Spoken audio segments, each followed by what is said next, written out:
Қалайсыздар?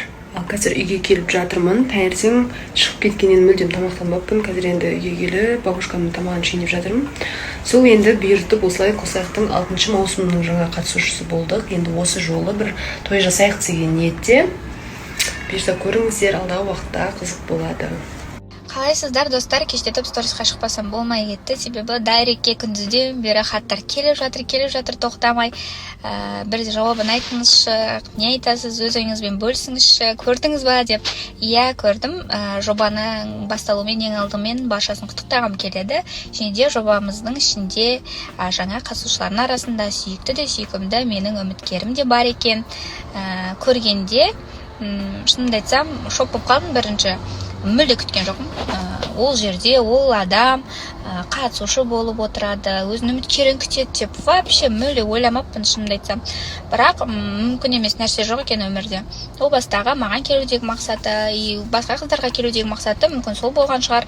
Артық ештеңе айтқым келіп тұрған жоқ. Мақсатына жетті, отырып, өз бақытын тапсын.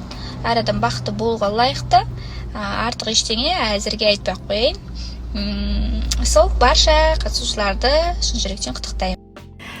Және достар, сонымен қатар менің айтқым келетін нәрсе, мен өз үміткерімді күтуден жалықпаймын. Егер сен менің махаббатым болғың келсе, менің үміткерім болғың келсе, мен осында ссылка тастап кетемін, сол ссылка жазатын бол. Достар, бүгінгі алған сыйлықтарыма распаковка жасағым келіп тұр, бірге ашып көрейік. Блин, капец, әдемі. Қалай ашады? Короче, мына жерде жазылып тұр. Я люблю тебя каждый день. Мына жерде кубик как в шоколаде. Да, өте әдемі.